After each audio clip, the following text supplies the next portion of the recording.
आणि इकडे हे बघ. हा हे बघ, या वहीमध्ये लिस्ट करून ठेवलेली आहे. काही लोक येतील सामान घेऊन, ताटं वाट्या कढई सगळं घेऊन येतील. या लिस्ट प्रमाणे चेक कर. हा हे पकड जरा, पकड. फोन आला. हॅलो.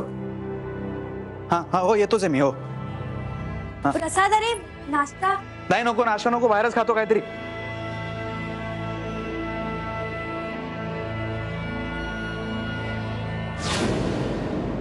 हे बघा, आज ताटं वाट्या भांडी प्लेट्स या सगळ्याची डिलिव्हरी होणार आहे. त्याच्यामुळे सगळी कामं आजच्या आज व्हायला पाहिजेत. हा हा ओके. तू हॉटेलला जायला निघालास? हो का ग? मग आपण काम कधीपासून सुरू करायचं? कसलं काम? तुम्हाला हॉटेलमध्ये काम द्यायचं कमिट केलं होतंस ना? हो ते. अरे प्रसाद, तुला तर माहिती आहे माझ्यावरती माझ्या फॅमिलीची खूप मोठी जबाबदारी आहे आणि हे काम मिळणं माझ्यासाठी खूप गरजेचं आहे. अगं विसरलोच होतो मी, पण एकदा हॉटेल सुरू झालं ना की मी नक्की सांगेन तुला. हा अगं आत्ताशी कुठे रंगकाम संपतंय, मग सगळं सामान येणार, मग आपण काम सुरू करणार. मी नक्की सांगेन ना तुला. अरे पण तुला आता जी काही मदत लागेल ती मी करायला तयार आहे. अगं हो शर्मिष्ठा, थँक्स.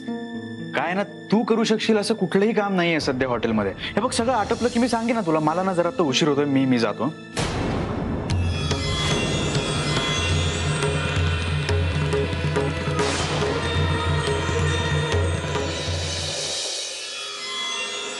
मावशी, प्रसाद मला भावच देत नाहीये ग. तो मला काम देणार होता आणि तो विसरलाय.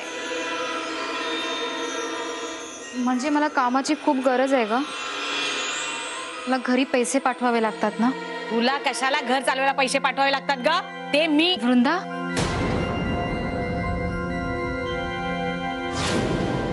शर्मिष्ठा, आत्ता जरी प्रसाद विसरला असला तरी काम सुरू झाल्यावर तो तुला नक्की काम दे.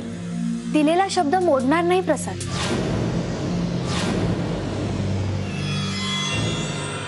आणि मला तुझी अडचण व्यवस्थित कळतीये. थँक्स वृंदा. तू आहेस त्यामुळे मला कुठल्याही गोष्टीची काळजी नाही वाटत. तू कशाला आली होतीस ग वृंदा? आई, विठाईंनी हे पैसे नाही घेतले. माझेच आहेत ते. आणि तिने मागितले ना तरी परत देणार नाही मी तिला. आता ती नाही मागणार. ती मागत नाहीच ग, मोर्चा घेऊन येते ना सरळ. आई खाली अगं काही माणसं आली आहेत.